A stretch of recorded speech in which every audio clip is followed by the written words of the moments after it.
Welcome to ADF Clergy Tea Time, the third, penultimate pouring. This is the third edition in a series of online panel discussions that feature several members of our ADF clergy. In this series of panels, we will be getting to know them better, discover more about their experiences, and how best to engage with them in their roles as clergy. This panel discussion was recorded in July 2022. But first, let's get to know our panelists. Missy Ashton. Missy has been with ADF since 2008, serving in various roles in leadership, including Members Advocate and the current Clergy Council Secretary. Ordained in 2014, she is one of the priests of Mountain Ancestors Grove in the Northern Front Range of Colorado. She has a passion for quote-unquote boring writing, liturgy and liturgical music, power of prayer, and all things people. Julie Desrosiers. Reverend Julie is a new priest ordained in 2020 with a long history of serving the folk. She has been a senior druid of Thornhaven Grove ADF since its inception in 2007. Her path has led her to build a connection with the land of Thornhaven, nurturing and tending to it with humility, to support the people's connections to the kindred by creating moments of beauty and grace through ritual and other means, and to lead a life of love and generosity of spirit by which others can be inspired. Victoria S. Victoria, she, her, joined ADF in 2011. She has served on the Mother Grove and is a co-founder and former member of the Proto-Grove of the Valley Oak. Ordained via virtual ritual in 2021, Victoria blends solitary, group, and virtual practices. She is currently a member of the Raven's Cry Grove and the Virtual Fire Proto-Grove. Victoria focuses on accessible solitary and virtual liturgy, meditations, prayers, and practices. Kathleen P. Kathleen, she, her, is the founder and senior druid of Charter Oak Grove in New England. She has been a member of ADF for almost 15 years and a member of the ADF clergy for 10. Her priestly interests include children's liturgy, designing accessible rituals, creating ritual pieces in American Sign Language, ritual aesthetics, and writing liturgical music. Hey everyone, welcome to ADF Clergy Tea Time, the third pouring, which I would like to point out is the penultimate pouring. We are going to get to know our ADF clergy better and having this panel discussion. I want to thank all my panelists for showing up: Kathleen, Julie, Missy, and Victoria. And I'll be the host today. My name is Hobbes, and I'm doing the call not from my own home, from my partner's place in Ottawa. Let me get my notes for this call. I would invite, if you're not a clergy person on the panel discussion, please turn your microphone off. And if you are a clergy person, turn your microphone on. Let's see.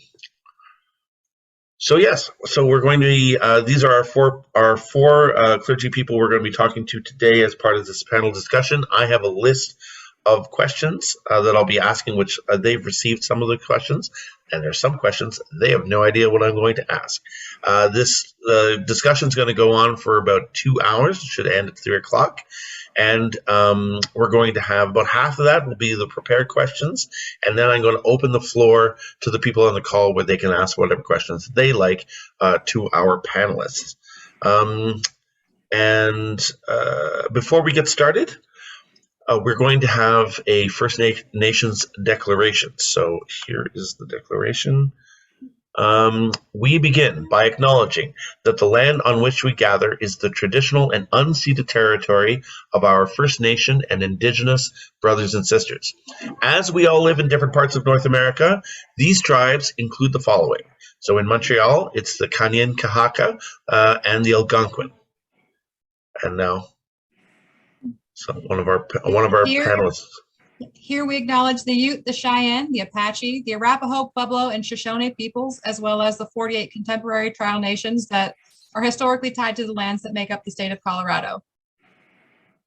Here in the LA area, we honor the Gabrielino people, especially the Tongva and the Quiche. Where I live, an hour south of Ottawa, and it's a half hour north of the St. Lawrence River. I live on the traditional hunting territories of the Anishinaabe and the Haudenosaunee people. In the area of Connecticut in which I live, it was not the area of any one tribe. It was considered part of a group of tribes called the River Tribes. And those were the Tunxis, the Paquanock, the Podunk, the Wongunk, the Machamutis, the Hamanasset, the Manituckets, and the Quinnipiac. And then also the recognized tribes in Connecticut are the Pequot, the Mohegan, and the Mashantucket. These regions have been places which have long served as sites of meeting and exchange among nations. We give thanks to the people who have cared for this land throughout all the generations, throughout all that has been and all that will be, and who have brought us all to this moment in time. Okay. So, now we're going to get started on some introductions. Get a brief introduction from each of our panelists. Just your name, where you're from, the name of your grove, things like that. And at the end, tell us what kind of tea you're drinking. Very important. So go ahead, anyone who would like to start. I can point. Go. My last name is A, so I'll start. My name is Missy Ashton. I am one of the priests of Mountain Ancestors Grove that serves the Boulder, Longmont region of northern Colorado. Been with ADF for years. I'm old, been around for a while. And I am drinking some Good Earth uncaffeinated tea because spicy tea makes me happy. Hi, everyone. I will go next because I'm next in the alphabetical order, which I love. So my name is Julie Desrosiers. My pronouns are she, they, elle, or yel, which is the Francophone pronoun for they. I am the senior druid and priest for Thornhaven Grove, which is a grove, like I said, an hour south of Ottawa. I have been running this grove since 2007 and was a member of ADF, I think, for a few years just before that, so maybe 3 more years. So I don't know what that is in terms of math, but it's been a while. Tea. Julie, what tea are you drinking? Oh, shoot. I am drinking water out of my moon cup. So Right. That makes me next in the alphabetical lineup. So I'm Kathleen P. I'm the senior druid of Charter Oak Grove in Connecticut. We serve most of southern New England and parts of eastern New York. I have been part of ADF since the mid-aughts somewhere. And I've been clergy for, actually this is 10 years this year, so. wow. I'm also drinking water out of a just regular glass. And that makes me last. So I am Victoria Salness. I am a member of Ravenscry Grove down here in LA, as well as the Virtual Fire Proto-Grove, which is our first online Proto-Grove, which I'm very, very happy to work with all of the folks in all of those groves. And I've been a member of ADF for over 10 years. I'm not sure exactly. I had to have to go back and actually look at my bio to tell you. When I don't remember, it's been a long time. I'm actually, I think, the newest priest here, having only been a priest for a little over a year. And I am drinking a tea called Morning Brew out of my yarn mug because I love it. Both the tea and the mug. And as for me, I'm Hobbes. I'm going to be the host for the ADF Clergy Tea Time. I'm a pagan and a bard out of Montreal, Quebec, although my grove is Thornhaven Grove out in Ontario. And I'm drinking a London Fog, complete with Bobby, a little Bobby thingy here. a London fox. It's lovely. I'm going to turn and take my pin off because as much as I'm the bard, I'm not the star.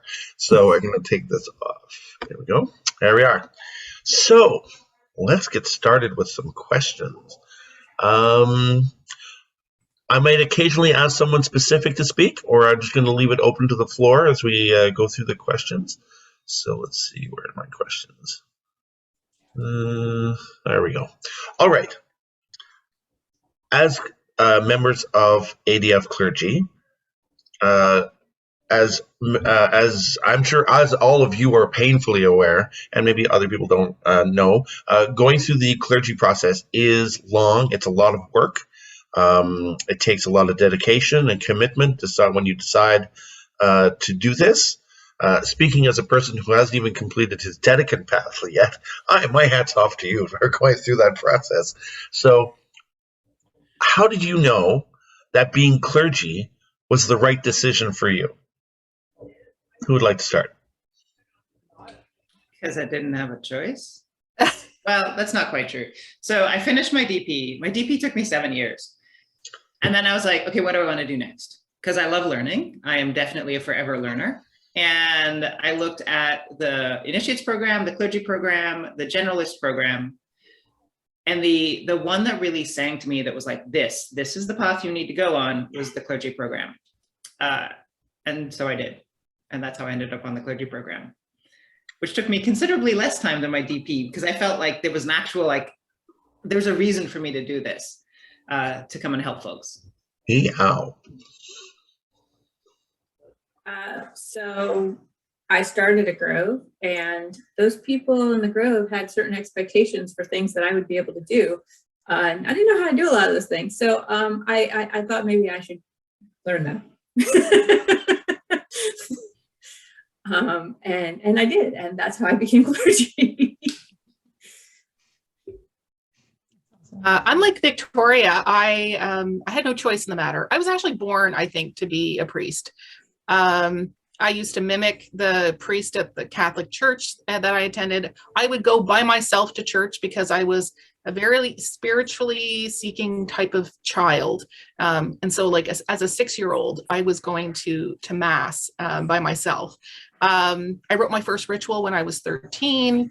When I found out that there was such a thing as paganism, I went in full in and became a Wiccan priestess. And like I always knew that my goal was to be a spiritual leader. And so when I bought this property and started my grove, it was just a natural progression that I would do my CTP. But I will say, like, pre-CTP course, I called it the burning ring of fire.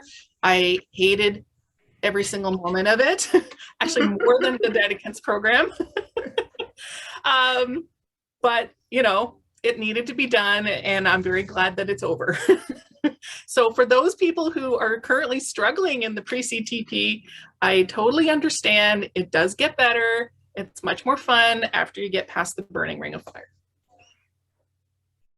The burning ring of fire. I love that. It. So at first I wasn't really, so I'm going to start by saying at first I wasn't sure that it was the right decision for me, which is why I started, like when I joined ADF, I finished my dedicant program within the first 9 months of being a member. I actually joined ADF intending to be a solitary because I wanted to do the Master Bard, the Bardic Guild program, and I had to finish this DP stuff, and it's like, okay, fine. And then I needed to see this work in person because an 18 bullet pointed list was a lot. So I ended up going to an event, and I met Shawneen Bear, who's on the call with us, Seamus Dillard, and Michael J. No Period Dangler. And then I have been a member of ADF ever since. But I grew up in a pretty agnostic home. I was always very religious, and I've always been very much a helper, which is how I ended up with my secular job going into healthcare. I converted to Catholicism by personal choice when I was 16. much to the chagrin of my family. I have always been very religious and have been teased thoroughly for it by the non-religious people that I have been associated with in the past. You know, because when you're young and from a small town, you're with who you're near, not who you're closest to. But they were all very lovely people, and I still have relationships with many of them. But I ended up in a severe crisis of faith because over time it turned out that I'm a polytheist, and I was trying to shove myself into this community because the community was beautiful, but it didn't match the way that I felt the world and the cosmos worked in my heart. Which led me to go through this whole walkabout where I just didn't know what religion was or what I was supposed to do. Because I was gonna join, I was getting ready to join a religious education program. You know, as a Catholic, you can't become a priest, but I was moving toward leadership roles and helping to help others connect to their spirituality in a really meaningful way. And then eventually I joined ADF after 10 years of being a pagan solitary, when I just had my crisis of faith. And since then, since being fostered by this community and building fellowship with other pagans, I have reconnected with that desire to serve and to help people to connect with their spirituality in a really meaningful way. And I haven't looked back. It's been really beautiful.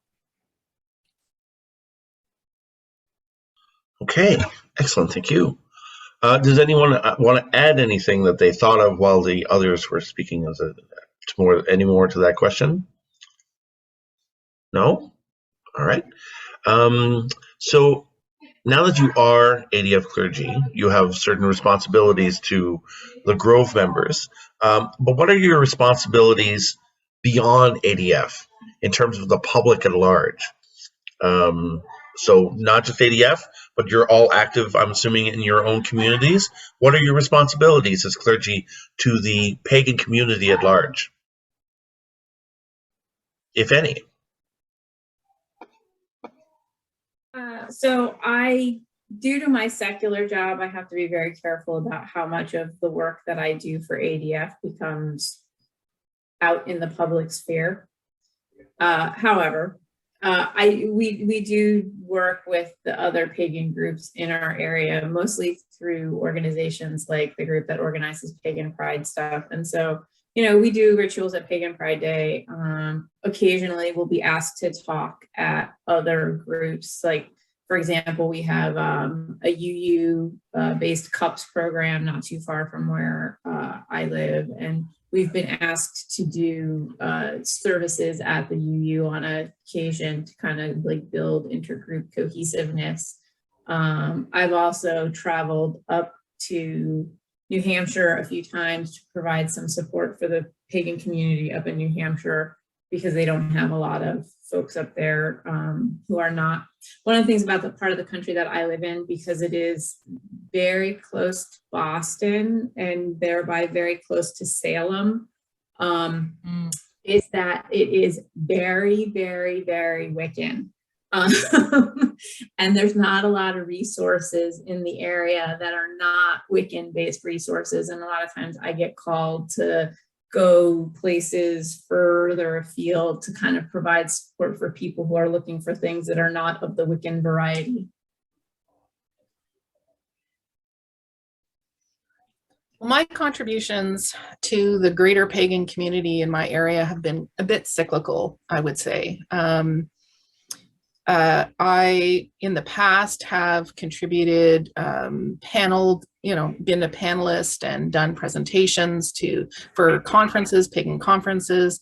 I did a lot of offerings for rituals, small and major rituals at pagan gatherings. And I even founded a couple festivals. So there was a Red Spiral Women's Festival that I did for 3 years, and then kind of had to tap out. And I don't know if it's my energy level. You know, I was struggling with, so I have chronic depression and anxiety. I take medication for it, which it doesn't always work.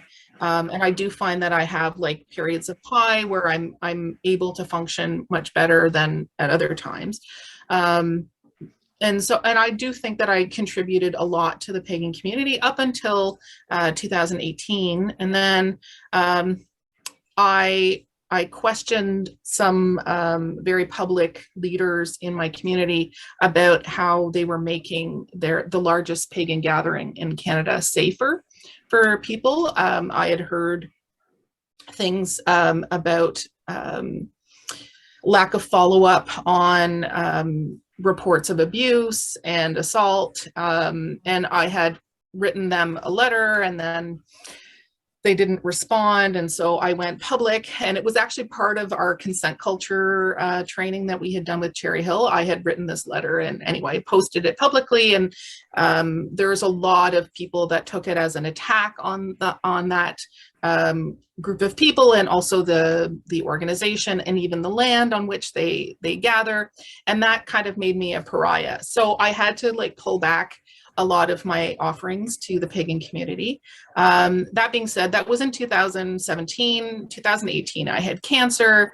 2019 was actually a really great year. And then 2020, we had the pandemic. And then my mom got very sick, and pretty much, you know, my life has just been consumed with personal things. That being said, I think I've done more funerals and memorial services for people in the last 2 years than I've ever done before. So I think one of the big services that I've done for the pagan community and even the non-pagan community is to provide memorial and funeral services, and also weddings, because I'm a wedding officiant. So that's it for me. Yeah, I guess for me, even before I was a priest, I was doing work in jails, in the jail system in the Bay Area in California, acting as a lay chaplain for any pagans. Part of that was educating the regular chaplains how to identify the white supremacists who were using a mask of paganism to try to get their way. So there was a fair amount of education there as well. And I worked with a number of different individuals in the jail system. Then I moved to Canada, and the pandemic hit, and so that all stopped. Now I'm back in the States, still having some pandemic issues with working in jail systems. So we're going to see how that works. But a lot of my sort of priesting, I guess, is much more on a one-to-one basis, and so there's a lot of just sitting and holding space for folks, pastoral counseling type stuff that I do. And I don't care what your tradition is, as long as it's not, you know, authentic at whatever, again, totally against ours. And so I do a lot of work in different spaces, just holding people up and you know, doing a little bit of pastoral counseling for them. That's awesome. What do we do? So we host a lot of services. So similar to Kathleen, we don't have a lot of ADF Druids where we are. In fact, quite a few of the pagans in our local area are affiliated with either other groups or are Buddhists or even atheo-pagans or agnostics. So it has definitely changed the way that we present our work. We're very local centric. We focus heavily on what's happening around us from a Wheel of the Year perspective, which has been really rewarding and helped us to connect with people that we normally wouldn't. We sit on the board for Fort Collins Pagan Pride, so we are heavily involved in making sure that our Pagan Pride happens up north every year. We had a virtual Pagan Pride, which was a little bit stressful, just because most of what people wanted to do was hang out, not attend classes. So it just kind of made us all sad, but we're looking forward to being in person. Actually, we're not attending Pagan Pride this year because it's the same weekend as Summerland. But we've done ecumenical services, shared ritual space with other groups. There's a group in Fort Collins that we work very closely with. I have personally been presenting rituals for the last several years at the Dark Goddess Festival, which is a Samhain-based festival. Most of the components have been online with an in-person component as well. I do a lot of virtual stuff because they're on the other side of the mountains, which is not great to get to in October. And we offer a lot of community classes, not just to our Grove, but to anybody who wants to attend. We're committed to at least one quarterly with additional courses. We do provide a platform for folks who don't have groups. So we have paid speakers to come and present at a community class hosted by Mountain Ancestors to get their teachings and their words out. So, you know, we just try to foster community and working together with the folks around us so that we can all operate in the same greater community, because it's not just about ADF. There's so much more. So building on that and touching a little bit on what Julie has brought up about her experience with the greater pagan community, oftentimes within pagan culture and pagan community culture, there's a distrust for authority figures.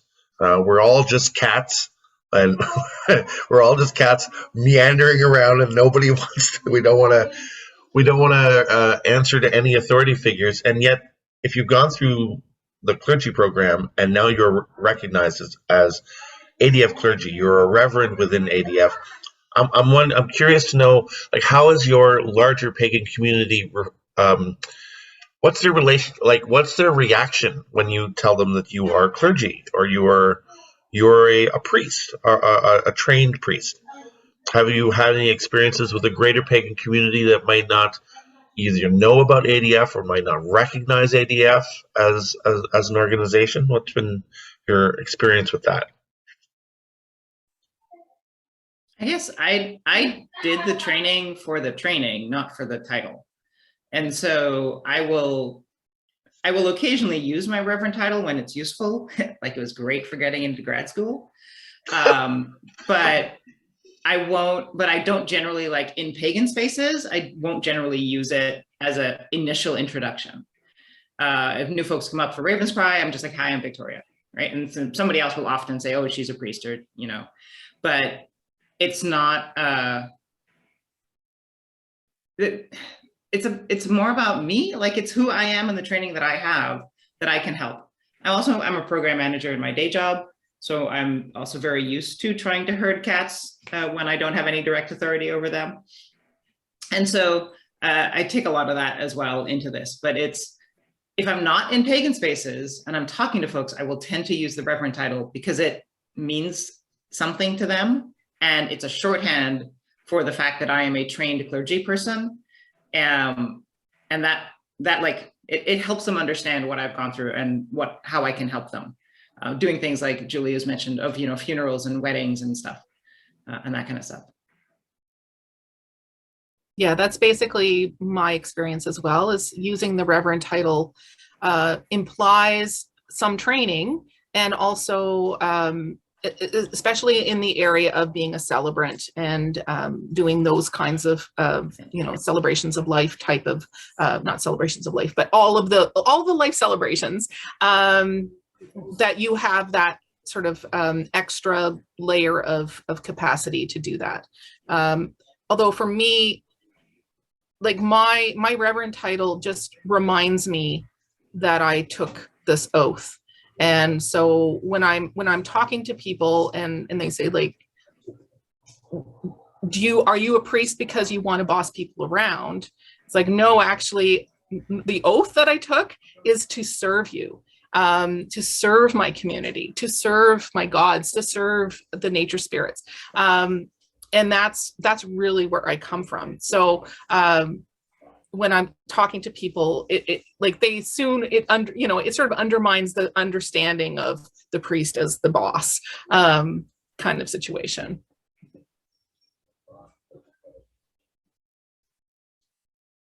I think my experience is probably different, being in a very different place. So we function as a church out here in Colorado, and because of that, a lot of folks call William and I Rev Missy and Rev William. Like it's part of, like, we are the recognized clergy of this church. And that is, it doesn't mean anything special. It's just like, these are our clergy people. If you need them to get you resources, please let them know. If you need something, they're the folks who can help you. If you need pastoral counseling, or if you need an officiant, these are the people that you can go to. You know, and we have been very well received in other groups here as well. I think the honorific is something that is taken seriously out here in Colorado, and we have not really had any issues. The only pushback I get occasionally is actually in more general ADF spaces. I have not received any pushback for the title outside of ADF. And I haven't received it directly myself, but I've seen conversations, especially on places like Facebook, where folks are like, we don't know why we need priests.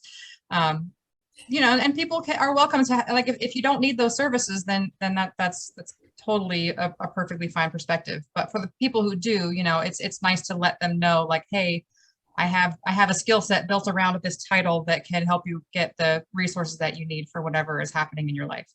So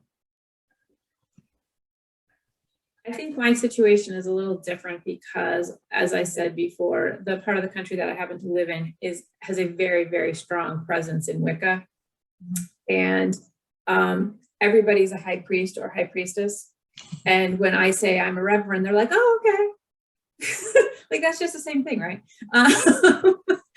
And so I don't use the title very much because I think it ends up creating a false equivalence, like, and people misunderstand what it means. Like, it doesn't necessarily mean the same thing as being a high priestess or high priest in Wicca. That's not to say that people who are high priests and high priestesses in Wicca may not have the same skill set that I do, but it really depends on the tradition, assuming that they are in a tradition. And so I find it creates more confusion than not. So the only time I really use it, and I think a couple other people said this, is actually when I'm interacting with people outside the pagan community, like when I'm dealing with things like hospitals, funeral homes, city hall. Like, those are the places where I will tend to use it because it's something that they recognize and they understand what it represents. But I don't use, like, when I go to Pagan Pride Day, I don't walk around telling everybody, hey, I'm Reverend Kathleen Heza. It doesn't have any meaning.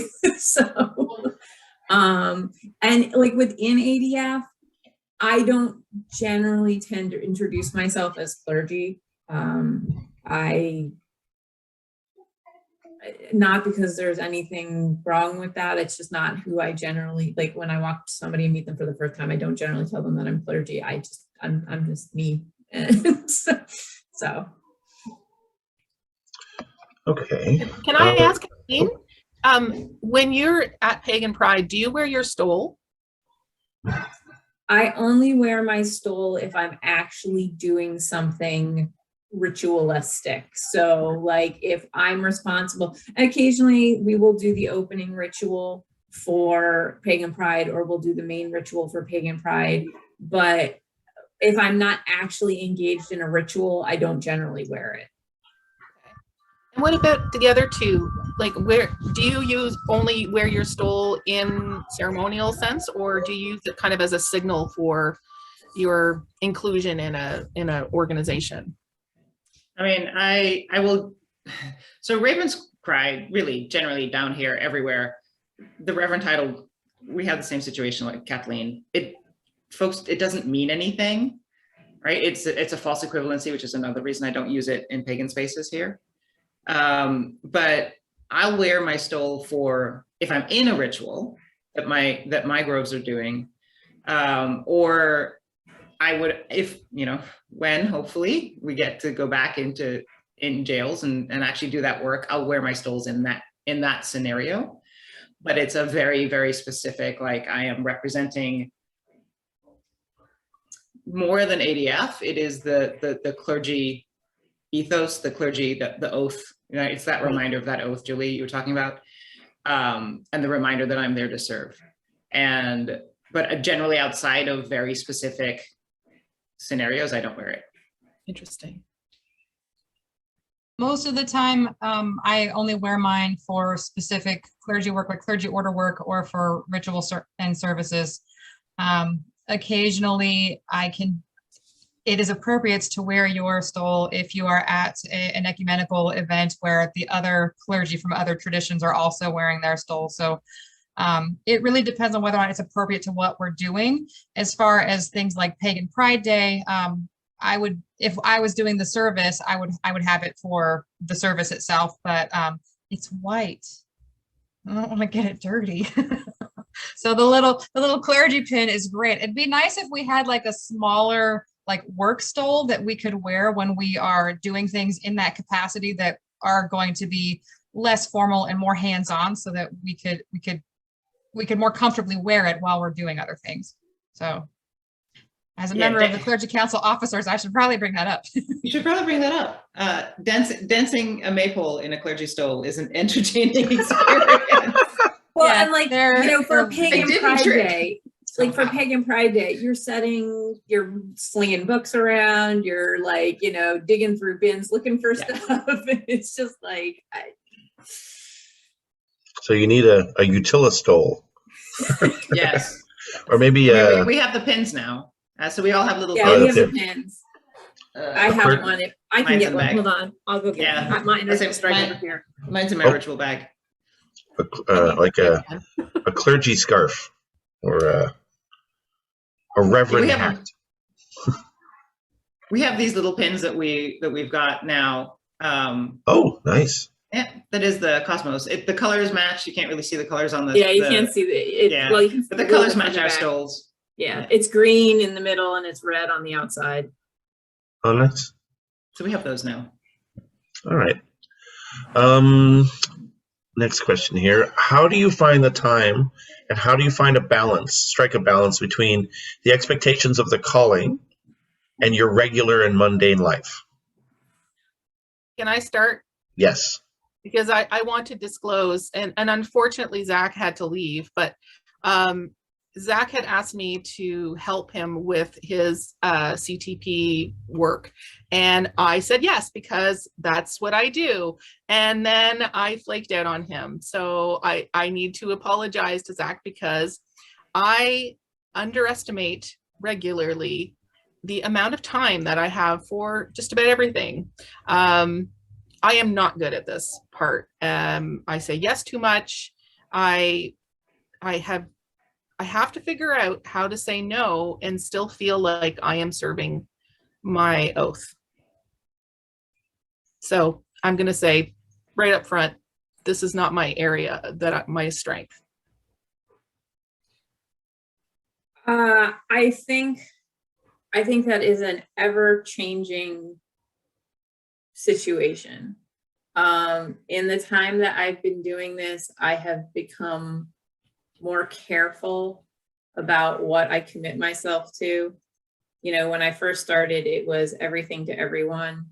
Now it is not so much, partly because I'm trying to maintain that balance. And while, I have the most understanding family in the world. None of them are ADF Druids, and they are very patient. And actually, some of them do more work for my grove than some of the people in the grove do, just to help me out on a personal level. And that's great, and it helps with that balance. But some days I don't make that balance work out very well. Like, there are times when I am like Julie, I dropped the ball on somebody because I thought I would have more time than I did, and I didn't. And I field a lot of questions from a lot of different people, between the DP preceptor position, being the only person in this geographic area with a grove, and also because of some of the work that I've done in the past with children's liturgy and or people with disabilities, I end up getting a lot of email that I have to respond to, and sometimes I'm not always good about the turnaround time on that. So I am getting better at it.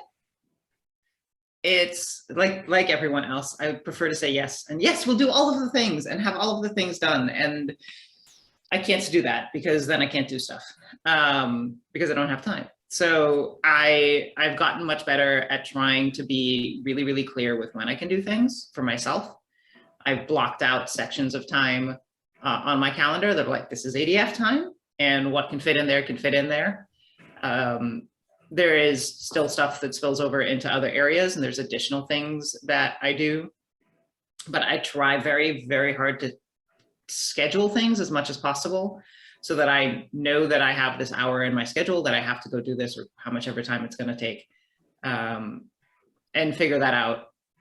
I still occasionally miss stuff, and apologize for not getting back to people, but that's the best that I can do, is try to fit it into my schedule. I generally try to schedule, most people would look at my calendar and just think I'm insane, because I try to schedule most stuff. So most of my day is scheduled out, but that makes sure that I have blocks of time to do things. So this is something that actually has changed over time for me. You know, when you first embrace and you're excited to be a helper and to helping people and to be like, oh, these are all things that I can do. Let me do the things. I'm oath bound to service, so now I have to serve, and all those things that go through my head. I went for a while at being really bad at saying no. This is a problem I've had well before I was clergy, just as an aside. But I actually have this paper next to my desk. It's taped and I don't want to rip it. Hold on. This is next to my desk, and what it says is, if someone asks you to do something that you don't want to or cannot do, simply say, I'm very sorry, but I can't help you with that right now. How can I support you in getting that done without me? And that is a tangible reminder that I am not expected to be able to do all the things. That being said, sometimes there are things that need to get done and there are not enough hands to do that work. And so I end up with things on my plate that I'm doing because it has to get done. Currently, I'm the treasurer for my grove right now because our treasurer has had some health issues and has had to step down from that work. Do I enjoy being a treasurer? No, I hate money. I hate doing my own budget, but it needs to get done because it's important for the functioning of our grove so that we can serve our community. I also volunteer for a lot of things in balance with the things I have to do because it needs to get done, the things that I enjoy doing. My senior druid likes to refer to the type of work that I enjoy most as boring writing, because I love doing the administrative stuff, documentation, helping people update their resumes. I do mock interviews with folks. I help groves with their 501c3 applications. Sometimes I help people get documentation to organize themselves, like I've shared our spreadsheet for tracking their grove finances. You know, just a lot of the basic support things that people need that don't cost me any extra energy to do. So fitting that into my regular life, it helps that my kids are old and most of them are out of the house. I also am co-priesting with a very supportive and lovely gentleman that is he works from home. So on days when I go to the office and come back, most days my dinner is on the table for me when I get here because I am a spoiled Coruscanti princess, and it's lovely. So it took me some time to get here, but I feel like I'm in a really good place of balance right now. And it just takes time, and you just have to make that a focus of what you're doing in order to achieve balance. And balance is a state you pass through anyway. You watch a ballet dancer, they hit those lovely points. They don't stop there. They balance in that moment, and then they move on to the next thing. You know, there's always this fluid movement of energy where you focus on this thing and then you swing back and focus on this thing. And, you know, it's a moving target. So I like to give myself some grace in that. That's really profound, Missy. Thank you. Just full disclosure for myself, because I don't want to seem like I'm not selling myself short here. I'm still coming out of a very bad burnout that happened as a result of taking care of my mom for the last year and a half, and also just being in a pandemic and dealing with other death, and a whole bunch of stuff happened. And I've never experienced anything like this, where my entire world just, like, my energy level, my health just collapsed. And I had to say no. I had to choose my own health. I had no choice. And that's maybe, you know, that was the bottom of the barrel. I had no choice but to say no and to make limits. I would like to offer something to that point, Julie, because I think this is important for lots of people to hear, because it was something I had to tell myself. You are not out of balance when you choose yourself. You are also one of the people that you need to serve. and choosing to take that time to make yourself whole and holy, and to make sure that the family members who are closest to you have the support that they need is also part of the work that we do. And just because you had to put other things off because that was the most important doesn't mean you're out of balance. It means you made good choices to focus on the thing that was the most important and that needed you the most. And I want you to think about that as something that is part of your story. Thank you, Missy. You're absolutely right. Yeah, but it's just I had to actually collapse in order to get that message, which is not good. And it's very common for people, especially women. Yep, to have to have that experience in order to accept that it's okay to put yourself first. Yes. Yes. Okay, well, actually, thank you, Julie, for bringing that up. It's actually, I have a question about that then. What support systems do you have as clergy for when you're in crisis, like either personal crisis or you're dealing with something in service to someone who has come to you with something that you can't handle or you don't feel you're qualified to handle? Like, what support systems do you have as clergy that you can go to and go, listen, I'm dealing with this problem, I don't know how to deal with it, or I'm dealing with this problem and it's tearing me apart? Like, do you have things in place to help you through that? Or are you just left on your own in service to we gave you your training? Go get him, Tiger. Go get him, Tiger. Exactly. Interestingly enough, part of the training is understanding what resources that we can send people to in scenarios where we are not comfortable supporting them. So in scenarios where perhaps someone actually is having a psychotic break, or someone has a mental illness that requires more treatment than a session or two of pastoral counseling, that we, as part of our training, we actually dig through what the local resources are that we can send people. I will also say I have a therapist and she hears a lot of stuff. If I can't work through something, I will sometimes ask her for advice. I will also ask, with a very anonymized advice, I will point out, I will also ask my fellow priests. We meet once a month as a council, and usually there's folks there that I can be like, help, I'm having this thing. Missy's helped me out, Julie's helped me out, everybody's helped me out a couple times. Apparently, when you become a new priest, there is this period of figuring out what the hell you're doing, because, oh my God, so now you have this oath that you've just taken. And I didn't realize that I was going to go through that part. And that every priest is being like, no, that's normal. You're good. You're good. I'm like, great. Thanks, guys. But everybody, we help each other as well. And that also is really, really helpful. Having a good support system also helps at home. My partner's fantastic. He also has dinner on the table when I come home, which is awesome. So, so jealous. But it's kind of, you have to figure out the support structures that work for you. Not everybody can afford a therapist.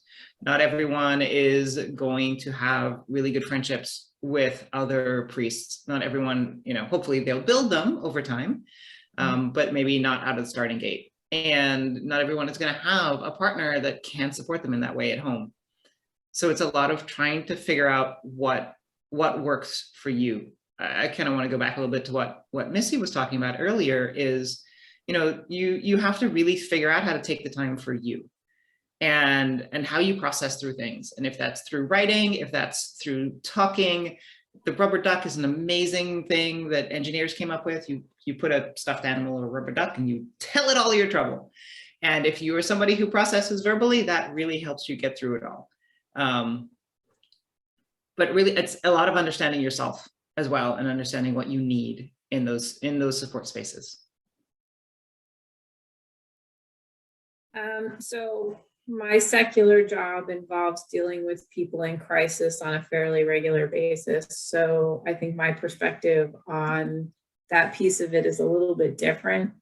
I kind of already had, before I became clergy, sort of a good sense of like what's out there to help people who are having problems that are beyond my ability to address. I think the one area that was a little bit of adjustment for me was people who are having problems that are unique to our form of religious expression that would not necessarily be something that someone outside our religious tradition would know what to do with.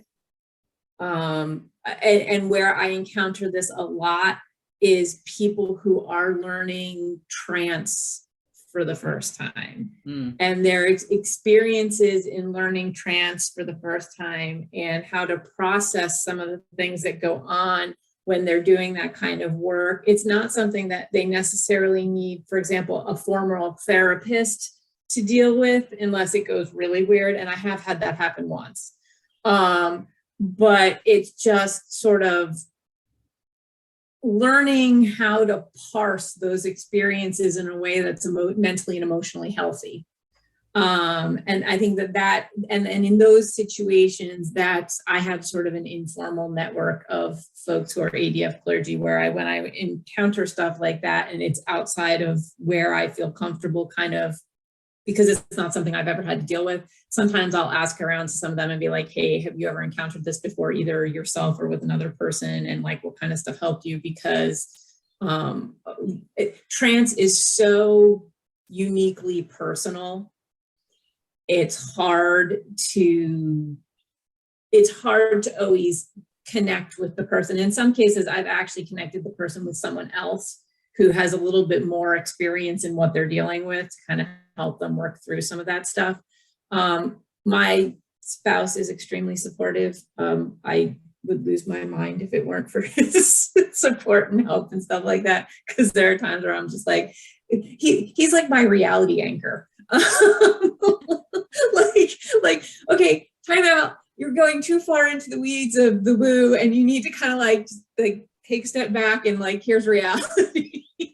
And so having him there is very, very helpful. But I think a lot of, it is like you become a member of the clergy and you're like, oh my God, I didn't know I signed myself up for this. And it takes a little bit of time to adjust and kind of figure out what your informal networks of support are to kind of manage some of the stuff that you never foresaw. Like, obviously, when you become clergy, you're like, yes, I'm going to help people by doing rituals, and I'm going to, do, all that sort of stuff. But then there are these moments where they come to you with something and you're like, okay. And you need another person to kind of like bounce ideas off of. I think most of the work that I have done has fallen under the category more of the worried well, as opposed to folks who have needed to be referred out for services. I'm a huge fan of telling everyone needs a therapist. If you can have one, having a neutral third party to talk through the things that you're dealing with is wonderful. And if you have specific religious things that you want to talk about, or you're worried about something that has happened in your life, then finding a person to talk to, including clergy, finding people to talk to is really important. And I talk a lot with William about things. I have my handful of close clergy folks that I talk to about things with confidentiality and names redacted and things. But I think one of the things that we have as a strength as a council is that we are all very different.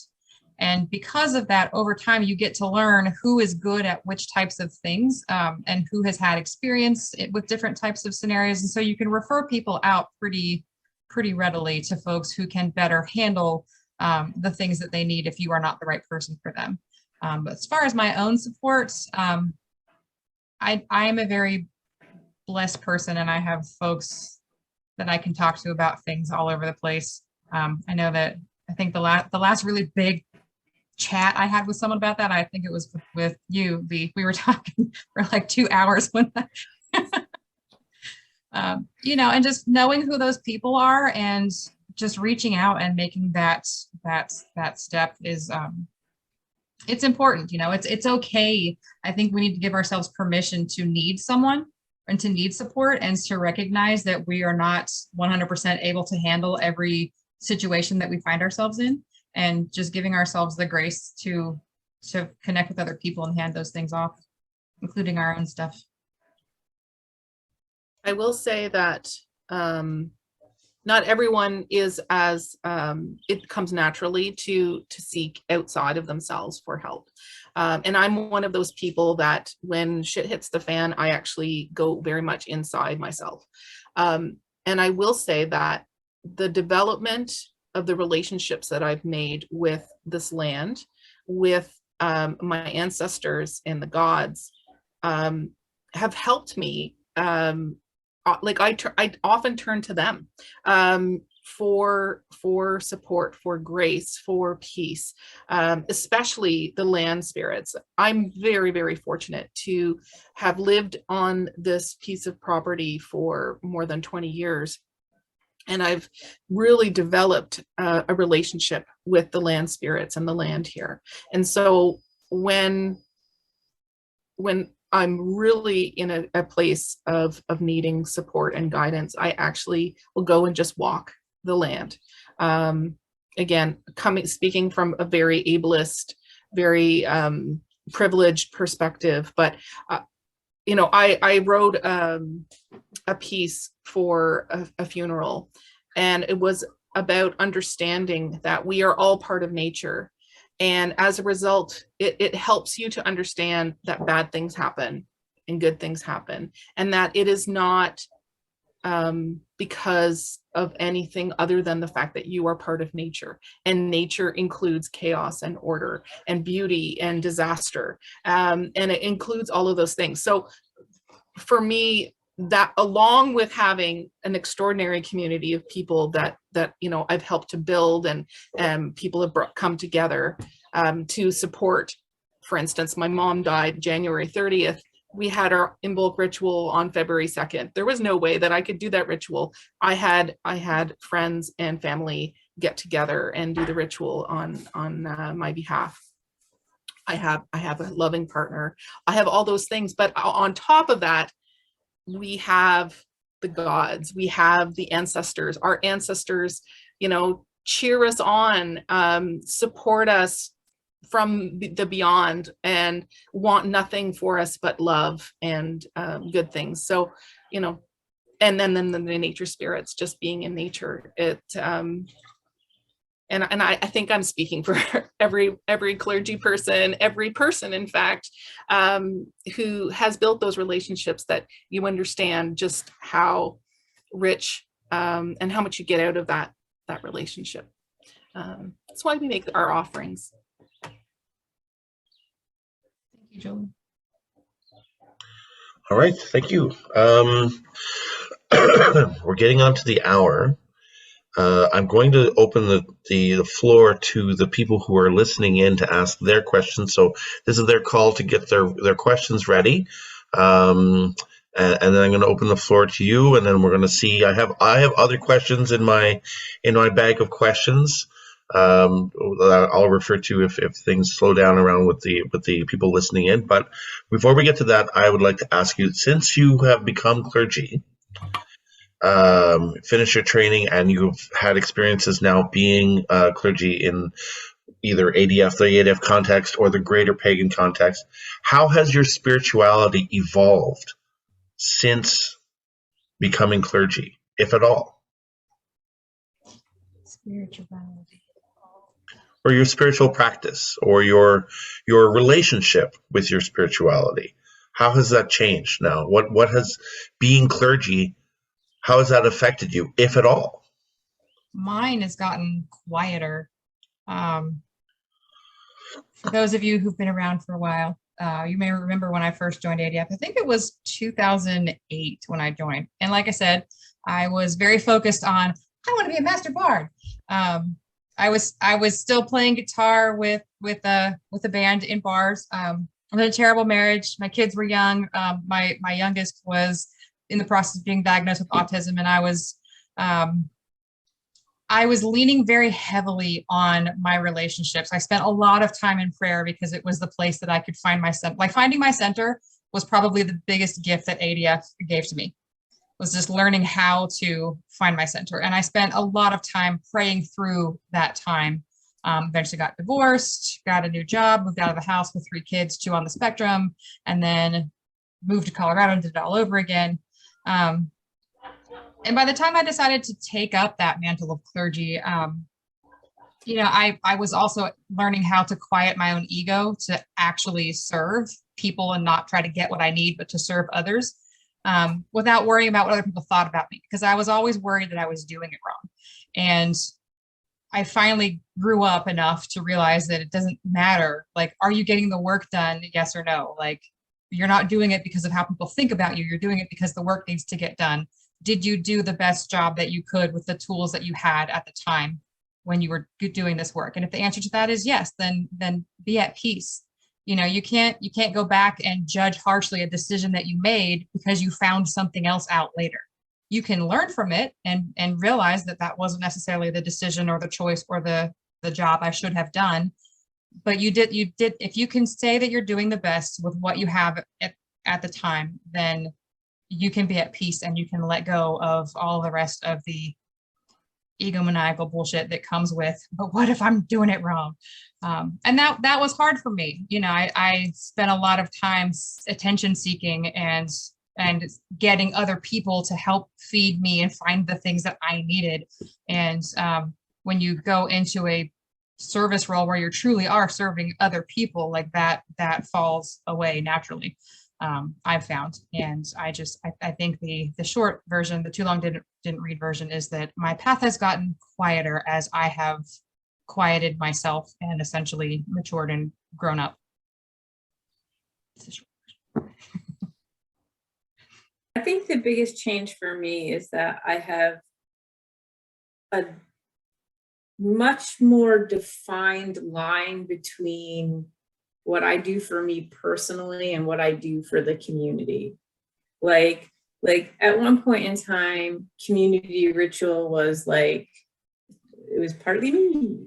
But now, like, community ritual is for the community, and what I do for me personally is completely separate from that, because it doesn't take long before you start to develop the feeling that, like, you're not really doing this for you, you're doing this for other people. And like, I'm not saying I don't get anything out of community ritual, but what I get out of community ritual is very different than what I get out of spiritual rituals that I do for my own work. And I can't get that out of a community ritual because my role in a community ritual is much different. Like, I'm the one who has to make sure that the trains run on time. And that's a different mindset than the mindset that I bring into what I do for my own personal practice. And so I think that over time, those two things have, like, there's been like this much, much, much more well-defined like wall between the two of them that's developed over time, partly so that I don't lose this. That and because this is what's going to fall out the bottom, because this, I have to do this. I have to do the community piece. I have obligations to the community that make me, that take up time, and there's only so many hours in a day. And I've had to kind of build that wall between the two of them to make sure that this piece of it doesn't go by the wayside.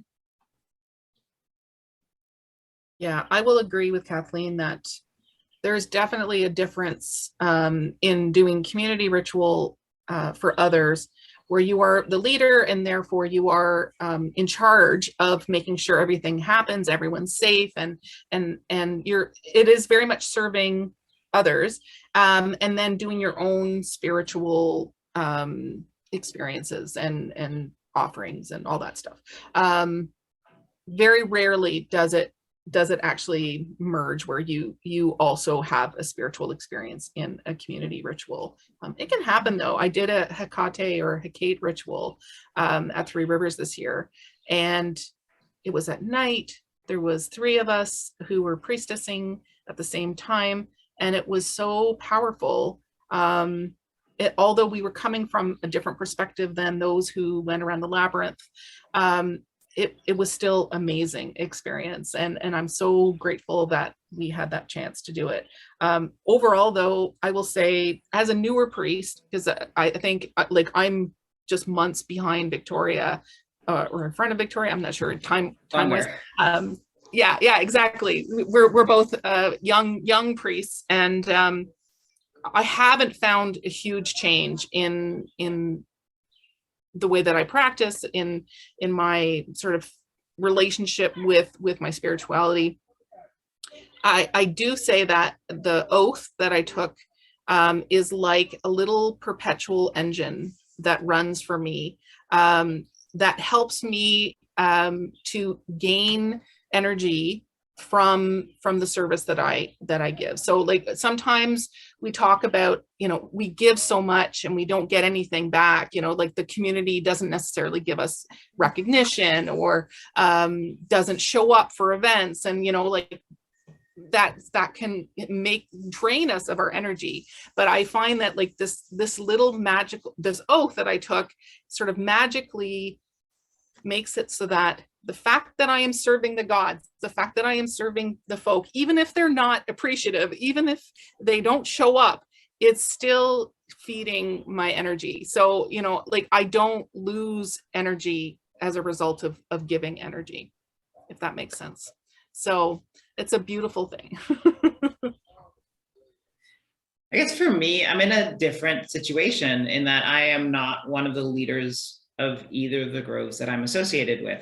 Raven's Cry has been here. It's one of the oldest groves in ADF, and they are well established, and they've got their thing going, and they appreciate me as a person joining them, and I have helped out with ritual, but I'm not leading most of the rituals. So for me, I don't have that same differentiation that a lot of folks were talking about, because definitely when you are leading a ritual, or one of the folks leading a ritual, it's a very different experience than when you get to be a participant in a ritual. So, and it's been a while since I've led any of the bigger, I used to help lead rituals at Pantheacon, and that whole festival doesn't exist anymore. And one's come up in its place, and I'm going to in a few weeks, so we'll see how that all works. But so for me, while I've been priest, it's been a pandemic. So everything's virtual and online.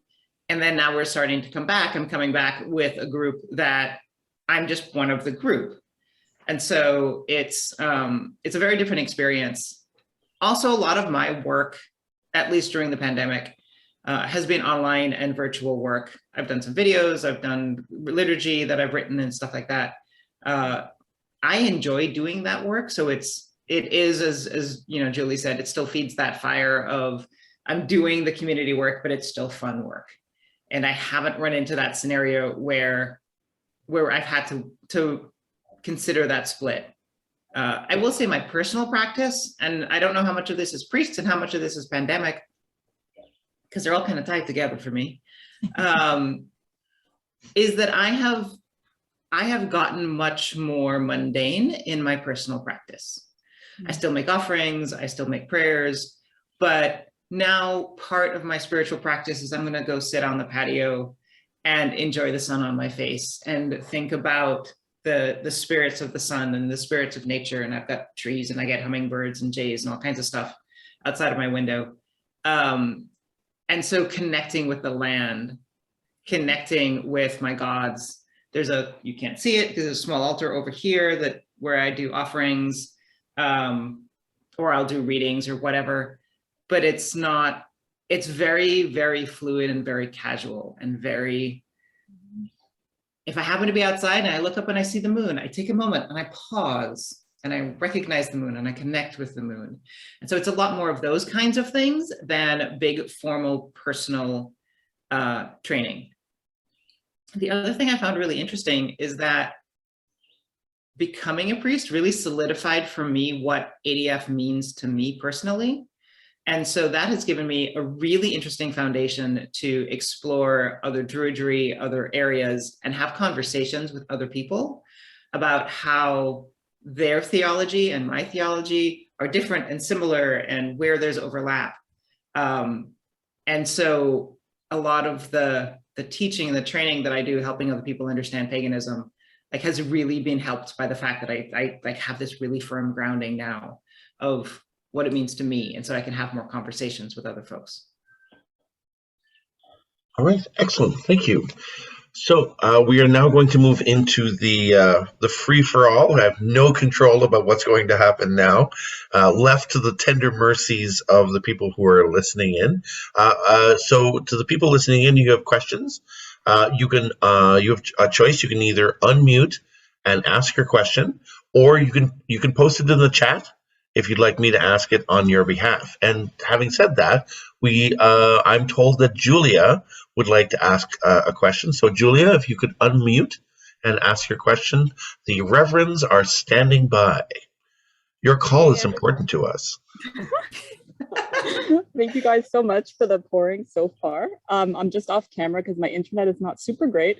So my question to you guys is an open-ended one. It's, did anything along your path surprise you? Or were you really taken aback or blown out of the water, learning anything either interpersonally, like within yourselves or within your path of service on your path? And if so, what blew you out of the water?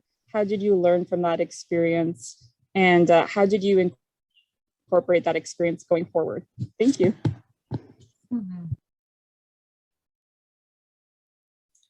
I think they've been blown away by the question. Well, no, we're thinking. Good question. Thank you, Julia. It's a very good question. I remember looking at the clergy work and going, man, this is just a lot of academic stuff. Where's the like personal stuff that I expect to get out of being clergy? It's in there. It's sneaky. It got me. I had there were moments during that clergy work that there was a lot of personal growth and realizing who I was, and just by some of the digging into some of the questions and really understanding and trying to really wrestle with and grasp, especially some of the ethics questions and the bits on how we help each other and that kind of stuff. So that piece really surprised me, that like on the surface, the work looks really academic, but it's not. I mean, it is very academic, but it also has this really interesting interpersonal component to it. I think the thing that surprised me the most was how solitary it is. It's a lot of work when you're just you by yourself, and especially at the beginning. You know, I'm not saying that as time hasn't gone on, I haven't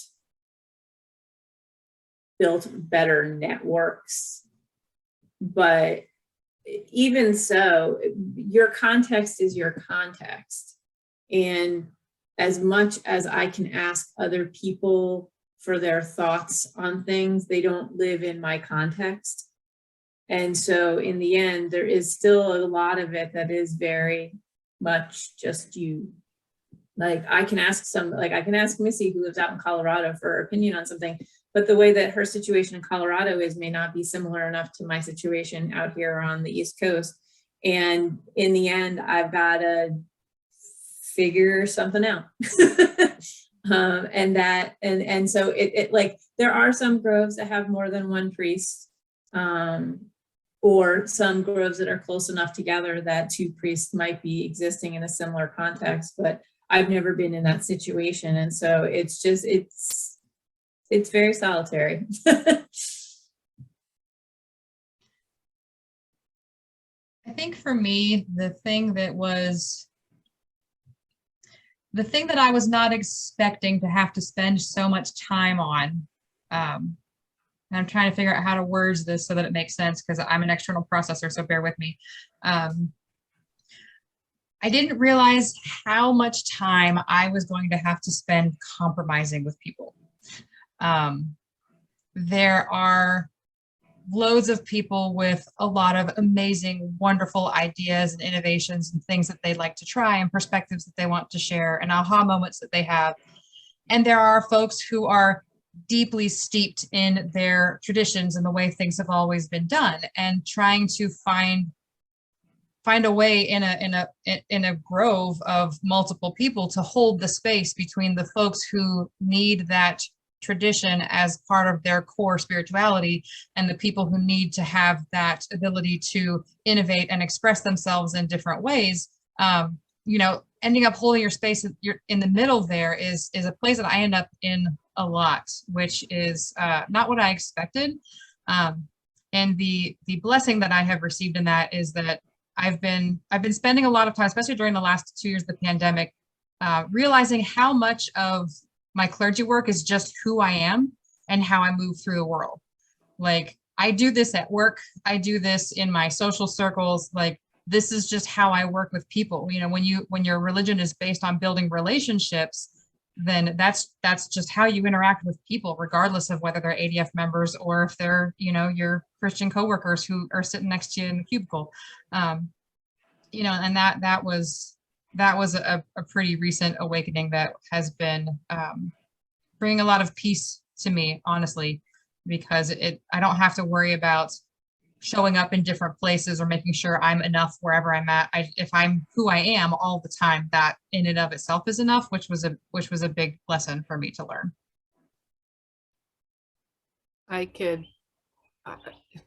Missy often says a lot of the things that I would say, but in a better way. So definitely, you know, recognizing just how applicable what I experience in my spiritual world is applicable in all aspects of my life. Like, there is no separation, is something that I've really, I would say that was a slow burn as opposed to like blowing me out of the water. The other thing that blew me out of the water, which was more of like a big disappointment and reckoning that I had to make with myself, is I had really high expectations for the offerings that I could give to people in terms of like ritual. And, you know, like I expected ritual, like loads of people coming to rituals and the rituals being amazing and transforming people's lives. And then I had a ritual where no one showed up. And I had to realize that what I offer is good enough, and I'm not doing it to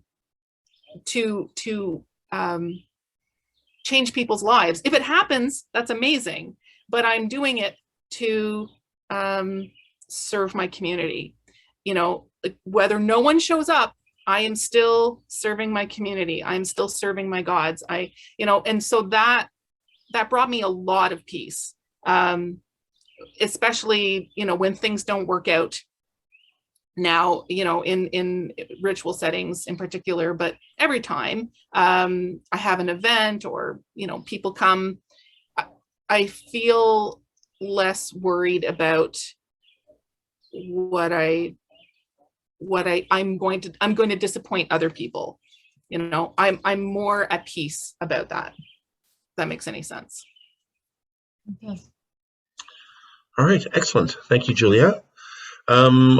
We have a question in the chat from Shanine, and he says, are any of you initiates as well as priests? And if so, how do your two different roles differ and or reinforce each other?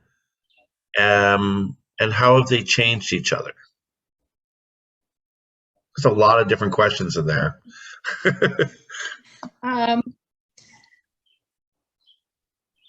Okay, so that's complex. So the short answer is they reinforce each other. The initiate program is a lot more for me, and as many initiates as there are, they probably all have their own way of managing this work and what it means for your life. It's very practical based. It's very much reflecting on the things that you do and that you learn and how that applies to continuing to do that work. That being said, I have found that the initiate work that I do is a lot more about how I handle people's prayer requests. You know, doing that's how I manage workings, as it were. So if someone needs a healing working, or if someone needs me to do something because they would like me to pray for them because they're getting a new job or applying for a home loan or things like that, my initiate work comes in more in the workings I do on behalf of other people, and my clergy stuff has to do more with the conversations I have with people and the liturgical offerings that we make, if that makes sense. They definitely strengthen each other.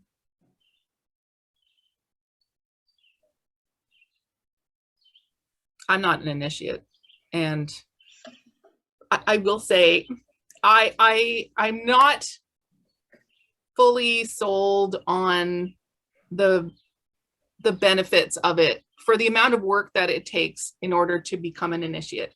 You know, like I said at the very beginning, my path was very clear. I was going to be a priest because it's all about serving the people. And so I really do perceive the initiate stream as being about developing yourself. You're developing your magical abilities, developing your you know, divination abilities, on all of that stuff, which is very cool.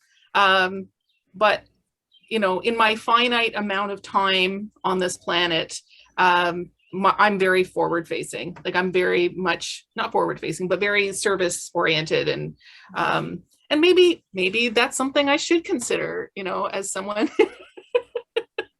who doesn't put themselves first. You know, maybe that is something I should consider, doing the initiate training just to, you know, put myself first for a change. I don't know. I'll think about it. I'm not an initiate either. That's not my calling. I guess that would be the best way to put it. Somewhat similar to what Julie said. That's not where I'm at. I took on this role more for the community piece of it. And while I'm not saying there aren't things that are in the initiates program that can strengthen what you do as a priest, that's not my area of interest. And there's only so many commitments that I can make good on. And I've chosen to make good on the commitment that I made to the community. I'm not an initiate either. I have considered doing the initiate program multiple times, and it generally has come down to, as Kathleen said, time for the commitment. My personal path is much more, like I said, working with individuals, and so developing that sort of magical internal component is very interesting to me. But there's time, and I have 2 more rounds of clergy to go through that I still need to do. So it's on the list. I can definitely see where it helps reinforce. I have prior training as a Wiccan and as a witch, and so the magical components of it is already something that I have a little bit of. And there's definitely interest in leaning into that more and digging into that more, but time. I will add that I was a Dianic Wiccan before I joined ADF, and had spent a lot of time in those ritual spaces. I actually finished ADF Master Bard, the Generalist Study Program, and half of the Initiate Program before I signed up to switch to CTP after I was able to make peace with the change in my vocation. Well, the renewing of my vocation, because I let it go, as I said earlier, because, you know, once you change religions, you're like, well, that must be not a thing. You know, and so there was just a lot of my own personal growth I had to do to figure out what I wanted to be when I grew up. You know, and for me, I thrive on writing prompts because that is one of the best ways for me to start doing internal work. I am a Sagittarian, I'm an ENFP, I'm an external processor, I'm like 98% out there all the time, and I need to be prompted to sit in that reflective space. And the study program work really helped me to focus what I'm doing, whether it's on work for myself, work that will help me serve the folk, work that helped me to understand from a scholastic standpoint or a historical standpoint why we have things the way they are. Like, those writing prompts are important to me. When I finished the second circle, I had finished all the courses in the initiate program, and I had already been enrolled in the initiate program. So I did them together. So they've always, because I did them together, they've always been a dual part of, or just the part that's just my path. They weren't separate for me. They were all inclusive. Like, I was taking initiate courses when I was doing divination 1 and 2 to learn how to be a diviner for the folk. I was taking, Magic 1 and 2 as part of the initiate program to help me understand how to do magical workings in ritual space. So I did the training programs together. So I don't know at this point that I can separate them to see how one has helped influence the other, because they're two parts of the same thing that I'm doing, if that makes sense. And you're Okay. a powerhouse, Missy. Like, oh my gosh. All of the different courses and programs that she's done, it's amazing. I wish I had that amount of energy and discipline. Nobody likes an overachiever, Missy. I'm just saying. You do. I too. love you, Missy. Yeah, I love you, Missy. Just, you know. Everyone Make- says that until they want to cheat off my paper, Hobbes. All I know is I keep trying to convince Drum to make me a master bard without actually having to do any of the work, and he continues not to fall for it. Anyway, so there's nothing in the chat. Would somebody like to unmute in the audience and ask a question of these lovely reverends? Stunned silence, I see. Midnight Mage, you look like you've got a Midnight Mage, I should say. You look like you have something you'd like to say. I usually do, Hobbes. Aha. Perfect. We should hang How out. you doing? Also, amazing hair. Thank you, thank you. I'm not part of the ADF path, but I consider myself a druid mage. And so I did look into the initiate program with ADF, and I also found that the time commitment and the duplication of course material that I already had under my belt was a little too much. So I was looking for something that was more tailored to me personally, because I'm special. No, I'm not. I'm just looking for something that fits a little better, right? Yeah, because everybody has their own needs. Everybody has their own knowledge base, etc. And so I'm looking for something that that I can learn from, but something that I can contribute to as well, because I have a broad base that I can share. Yep. Actually, I can provide additional food for thought for you so that it can help you perhaps make a better choice, and as you decide what works best for you. So the new initiate program, one of the strengths of it is that they took out the minimum word counts. So whatever amount of words it takes for, and they took out all the requirements for you to specifically like MLA cite your sources. So if you've been a mage for 10 years and you have an extensive background of doing this work in your personal practice, you can go through some of those questions and just write down what it is that you're doing. And then when you get to the practicum sections, they're really vague because they're designed for you to start with the "you are here" point on your map and grow from there. You don't have to start at "these are the runes. This is Fehu." You know, they're not like, "Yes, I know how to read the runes." Let's start from where I'm at and then move and progress yourself forward from there. You'll get an initiate mentor who can help you if you're into more advanced studies to find additional resources that are not just, because the recommended resources are the ones that are recommended, but that doesn't mean that you're limited to that as your scope of reference material.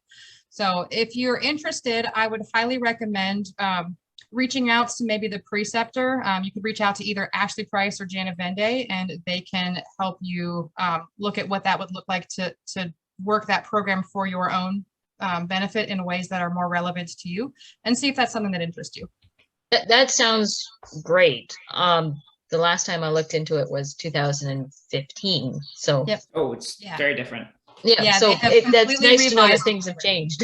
Yeah, they've completely revised the program, and I definitely would encourage you to look at it again and see if you can find more merit in the programs as they're written. Okay, will do. Thank you so much. You're welcome. Right. Thank you. Anyone else you'd like to unmute and ask your question or post it in the chat and I'll read it on your behalf? If not, I do have other questions I can ask. All right, I will ask a question. If you think of a question, post it in the chat, and you can, I'll either ask it for you or you can unmute and ask it. Let's see, what do I have here? Okay, If there were one aspect of your role as clergy that you could change right now, what would you change? Aspect of my role as clergy. You have your roles, your responsibilities, here's the structure, the support structure as clergy. Like there's something that you could override the spirit, the clergy council, and going, I want this. And they would go, we are helpless to prevent you from doing that thing. What would you like to change? I mean, it's pretty flexible as it is. Yeah, that's a hard question, Hobbes. Yeah, because like, you know, we all have the same oath, but how do you serve the folk in the land? Like that's up to you. And the way that I do it is different from the way that Kathleen does it, from Julie, from Missy. Like we all figure out our own ways of doing it. I mean, flippantly, I'd say I'd like to get paid, but you know, who wouldn't? So I don't know that I would change much. I don't know, maybe have a little more direction at the beginning, because it's kind of a little bit of like, I don't know where I'm going. Yeah, new priest onboarding, that would be nice. New priest onboarding, yeah, I think that probably would be the thing. You should tell the secretary of the clergy council to work on that. Hey, Missy, how about we work on that? I was going to leave this meeting with homework. Hang on. All right. I have a question. I'll help you. Oh, I have a question. Good. Gender neutral title for priest. Right. Because that's why I go with mage. Sure. Fallon, I think Midnight Mage, I think Fallon is sitting too close to you when you ask your question. The feedback that we're getting from the other room is difficult. So just when you ask your question, mute yourself right away as soon as you're done. That should minimize the effect. Yeah, I think we've had conversations about, and I'm fairly new to the clergy council, but I know there have been conversations about using the word priest, and whether that is perfect. There we go. Or having another. I don't know if priest is perhaps culturally understood to be a man, because of where the word comes from in our language. But yeah. I suspect, maybe we just need to invent a new word for what we are. I can say, I think as the longest running person on the clergy council in this particular group, I think that the conversation around priest, priestess, and also reverend has happened a couple of different times in the time that I've been involved.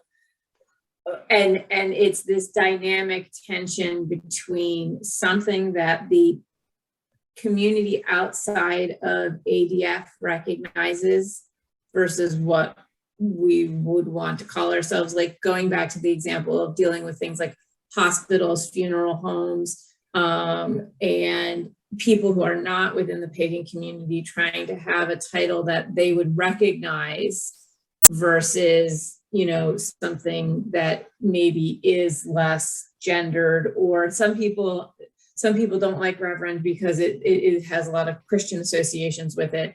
And it goes back and forth in terms of where everybody falls during those discussions. I mean, That's a lot of, yeah. A lot of, when we refer to ourselves, we tend to refer to ourselves as a collective, as clergy, rather than priest. But priest is a term that to build on what Kathleen was saying, what other people understand, and reverend is a thing that other people understand. So it's an easy shorthand when you're talking to other people. I appreciate that at least we don't use priestess, that we use one, and that is common to everybody, no matter what your gender is. Because also it makes life just a lot easier because you don't have to guess. It's priest, done, end of story. I know that there are other groups that use like priestess, with an X at the end. But it's not like you tell somebody outside of pagan spheres that, or even outside of certain pagan spheres, and they're not going to understand what that means. So I think it's the challenge is the understanding of people outside of our circles. Yeah, so I guess it's one of those things where I could go with the public facing part of being priest, and then the private and the community based of, hey, I'm a mage, or whatever it is I land on. Yeah, we'll sometimes say I'm clergy and just leave it at that. Clergy's good. Yeah, I I think noticed Aaron wrote in the, sorry, I noticed Aaron wrote in the chat the use of the word pastor, which I love in a sense, but it also has strong Christian connotations. And also it's kind of just one aspect of, when we talk about pastoral care, it means usually that there's a psychological support or a spiritual support kind of role that we're taking, where clergy people within ADF can specialize in all kinds of different ways of expressing their oath, for instance. So, you could have people who are more liturgists or more presenters, or, and then we have people who want to do more of the pastoral counseling kind of work. So pastor it's kind of like just one aspect of that total role, which is why I'm not sure it fully covers everything. But that's the trick, because priest, I'm not fond of using the word priest either. So for me, one of the things that I find fascinating, so I love all the people all the time. Again, 98% extrovert. So I enjoy learning how different people interact with folks and watching how they move through the world and what words that they use. And I have found that most people will use the title for me that is the one that is familiar to them. I've been referred to as a pastor. I've been referred to as a minister. I've been referred to as a clergy person. I've been referred to as a priest. We have some Wiccan friends who refer to me as the priest, the high priestess of my grove. And honestly, I'm not married to any of the terms. I introduce myself if I need the honorific as Reverend Missy Ashton, because that is what my title is, and the words that they use to describe me, as long as they say them kindly. Those are different people have different levels of experience with words, and forcing someone who was in a terrible relationship with a priest in their personal life to call me a priest is not helpful. But if that person has made peace with their past and refers to me as a minister, I'm fine with that. Whatever it is that will help them to build relationship so that they can have access to the services that the clergy folk of ADF provide is something that I think that I would prefer to have grace around, just because we do have so many folks who come into our circles. And there's not a lot that we can do to change the words people want to use in mainstream society. Here in the United States, pagans make up about 2% of the population, and half of those folks are probably not out pagans. So we don't have a strong enough voice to advocate for a new word that will make sense to people when they are trying to work in our spaces. So that's kind of where I fall. As long as you say it nice, I don't mind. So it's kind of a call me anything except late for dinner. Yes, that is accurate. There's a term here nobody is using, and I don't know if it's because you're just uncomfortable with it, but cat herder sounds like a very accurate term. Herder, a druid herder. You have a can of treats and you're just shaking it. That falls under pastor, Hobbes. It falls under pastor. Pastor, right? Yeah. Pasture. So your question, Hobbes, about what we would change about our role. It's, for me, it's not so much about my role, because I'm pretty clear on what my role is, but there's this implicit thought that if you are a priest, if you are a clergy person, then you are a leader. And I will say that not everyone that has taken that oath is a leader or wants to be a leader. And so that is, I think that we need to create more space and understanding for the diversity of the people within our clergy group, and how they are all valuable and contributing parts of our Druidry, even if they aren't being recognized as being this particular type of priest. So that is one area that I've seen just in the last, since I've joined the clergy council, that I see there, we could have a little bit more space there. That's interesting. You're right. If someone were to do the clergy program and become reverend, I would just assume that they are a leader. Mm-hmm. They're a leader in their community, or an elder, or it gives them some kind of organizational title that you would then expect them to go off and do things with it as a leader in their community. And you're suggesting that that's not the case? No. Some people want to specialize and become the best that they can be as a ritual writer, like a liturgist, and would love to, give the scripts to other people. We have loads of different people who want to contribute in other ways. And I actually think that it diminishes our diversity when we have that sort of implication that to be a priest, then it means you need to lead, especially for people who don't have a grove. I know someone who started out as clergy person and was a senior druid at the same time. And then the leadership changed, and all of a sudden she was without a grove. And all of a sudden she was like, I don't know how to be a priest. I don't know what to do. And there was so much value that she could bring as a liturgist, as a songwriter, as a, as a caretaker, as a person who cares about others. And we don't necessarily give that space to her to do that and to be that. So that's yeah, I would change that. And one day I will be the boss and I will change that. Oh, there's a term. I think we have to, leader, we have an idea that leader is leader in a community sense, whereas people can be leaders in other senses. We do have members of the clergy who are leaders in other senses. For example, they are leaders in ADF in terms of researching the various parts of Indo-European culture that our tradition encompasses, and bringing that research to the table so that we can have conversations about how do we incorporate some of these ideas into what we do every day. But that doesn't necessarily mean that they're leading a grove or they're leading ritual or something like that. They're leaders in other capacities. Yes, yes. I am a priest who is not a leader in a grove. So there's definitely us, subject matter experts. Missy, it's you.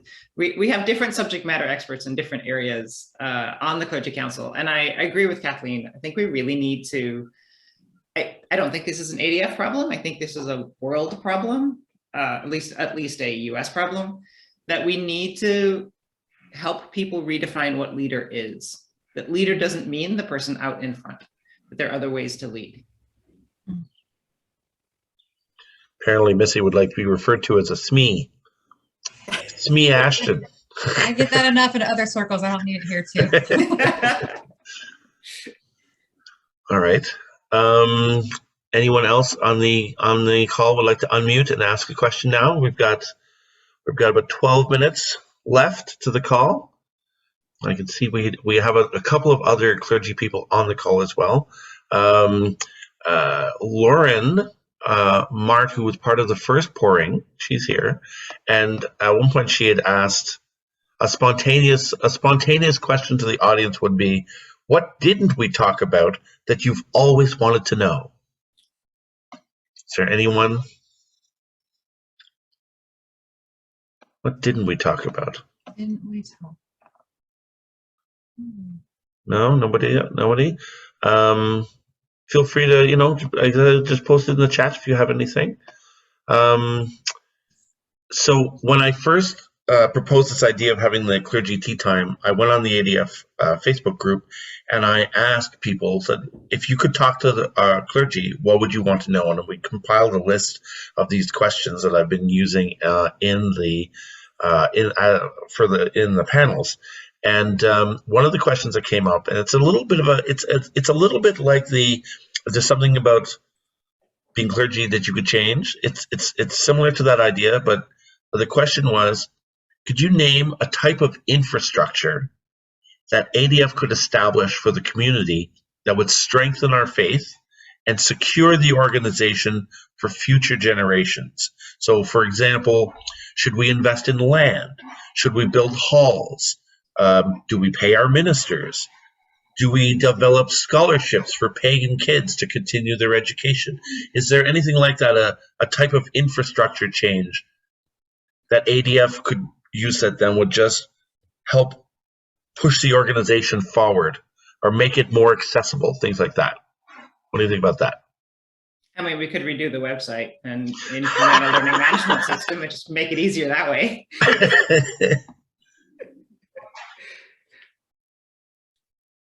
I think we're doing a lot of it.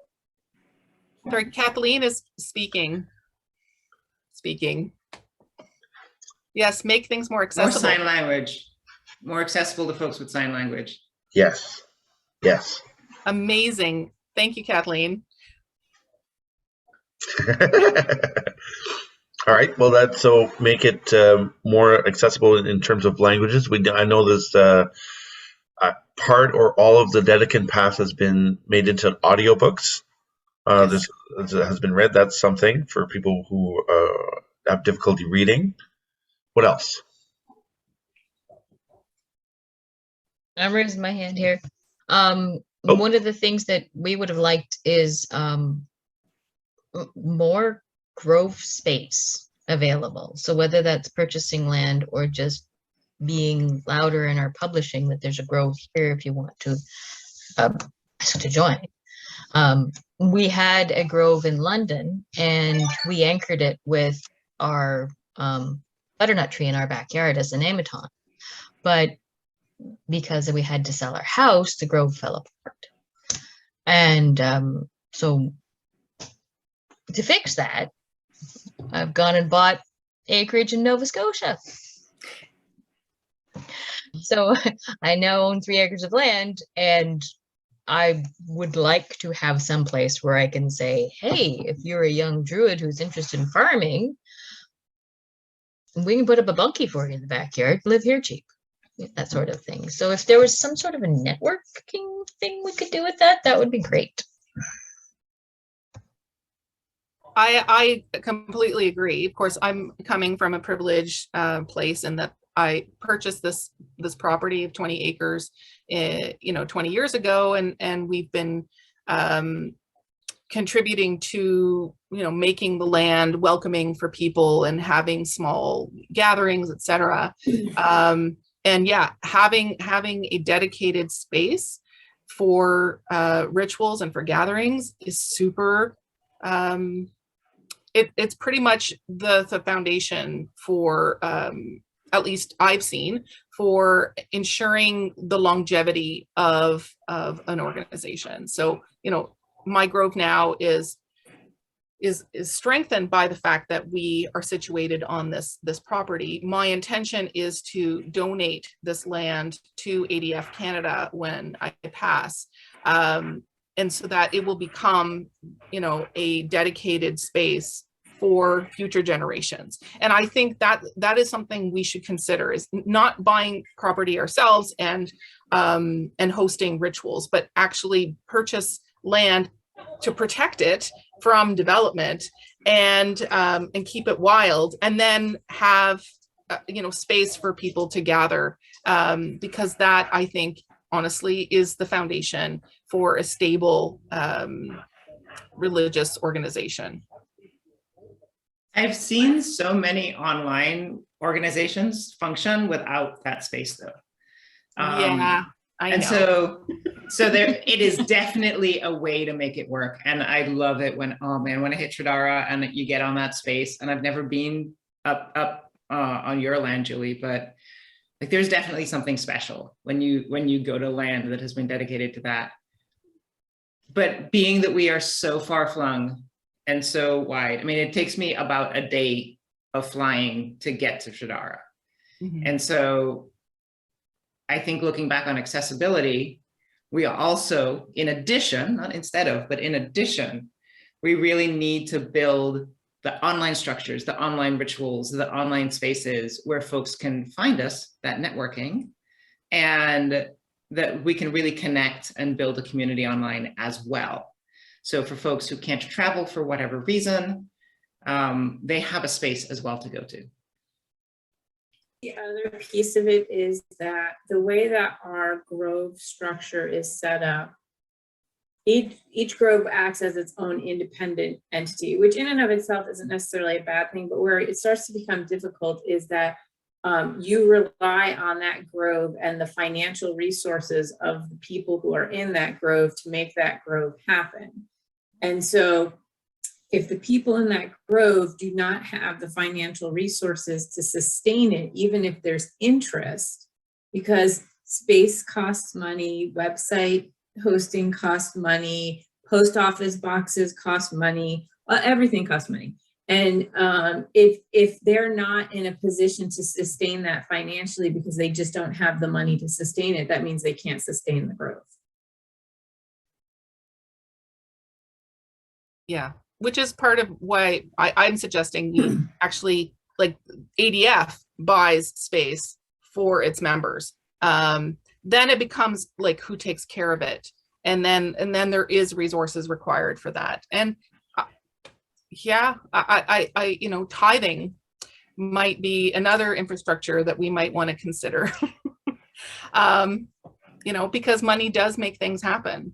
And you know, if we were more likely to tithe and contribute our money, we might be able to do more things. But money is a hard thing to talk about. As Hobbes knows, I am not very comfortable talking about money. So there's that. Yes, and as Julie knows, I can't shut up about it. So anyway, when you said tithing, I had this feeling of collective unconsciousness of pagan tithing. I know, and it's 2:58, which is, you know, like, of course, open this can of worms 2 minutes before the thing is supposed to end. But yeah. Yeah, you know, that could be a totally different thing. Oh, we could go on for hours about it.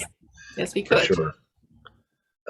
Okay, well, actually, now that you say it, we are in the last 5 minutes of I think Missy was trying to talk. Oh, I'm sorry. Go ahead, Missy. No, it's totally fine. The elephant in the room of most pagan organizations is money. The folks who have the monetary privilege to have beautiful circles that they can host from their home, that have, you know, a dedicated nematon and things, that is wonderful.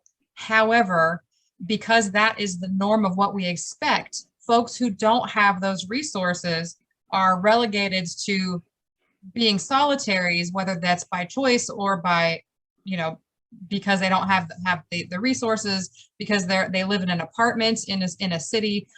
By not providing accessible space to folks, we keep people who are less privileged out of our circles. Even some of us who have space that has a beautiful nematon that's dedicated, they're not handicapped accessible. You know, we have a woman down here in Denver that has space. You couldn't push a wheelchair through it though.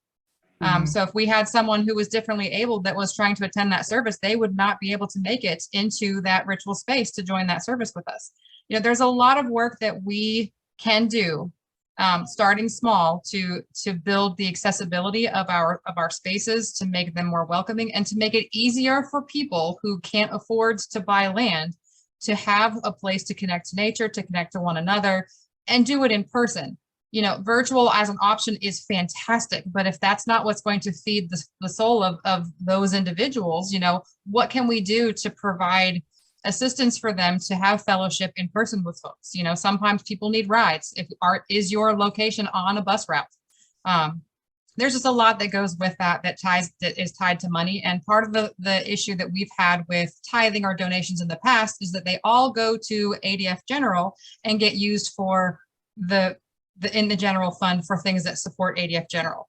We do not send any money to the groves, as Kathleen pointed out, that any grove that's going to function has to support itself. And if the members of in your community don't have it to spare, then does that mean that you don't get to have a church? Like, those are questions for us to think about of what that means and how important it is to us. Yep. We have in the chat, since we have there's some conversation, maybe they could go to regional funds or dispersed among the groves. So obviously this is a can of worms and bringing it up to the last few Well minutes. done. Well done.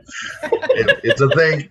But no, to respect the time of our beautiful panelists here who have given us their time, I do want to end the clergy tea time on time. But before we sign off, are there any final words that any of you would like to share before we end the panel discussion? Things we talked about, anything you want to tell the people listening about the services you offer, encouragement, anything you want to say? I mean, reach out to us if you have questions. We are, please don't put us on pedestals. We're not. We're just people like you all who have happened to have some specialized training. Yeah. You can find all of us on the ADF website. Our contact information is required to be public because we are clergy, so I know it's there.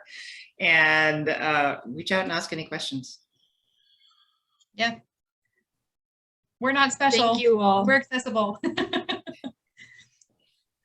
Thank you very much for attending this, Yeah. the pouring. It was really, it wouldn't have been as interesting without you. So thank you everyone for showing up. I think if you're looking for clergy in your area, if you don't have clergy in your grove specifically, you're not a member of a grove, you're solitary, but you're in a particular part of the world, I think the website allows you to find a clergy person near you. Yes? Mm-hmm. I think Yes. so. Victoria, it seems we talked about that in the previous pouring. Oh, the new one is definitely going to have it. I've put it on my list to make sure that we include that. I think the current one does as well. Yeah. Missy can promise me. I'm admittedly not paying that much attention to the current one because focused on the new one. I think it has regional affiliation, but I don't know if it gives you more specific information than that, unless you've physically published your information. Right. Yeah, and for some of them, like for example, I'm looking at what Midnight Mage put in there, like Nova Scotia. I think actually technically Nova Scotia is probably closest to me than anybody else, but because they're in Canada versus the US, it wouldn't necessarily pick up on that. It's true. It would go into Eastern Canada, which is a huge amount of space. Yes. Yep.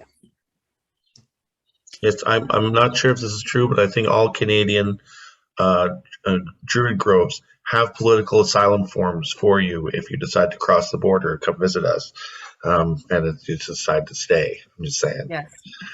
All right. So on that note, I want to thank all of our panelists here for taking time out of their days to share their wisdom, their enthusiasm, and their generosity of spirit with us today, the third pouring of the ADF Clergy Tea Time.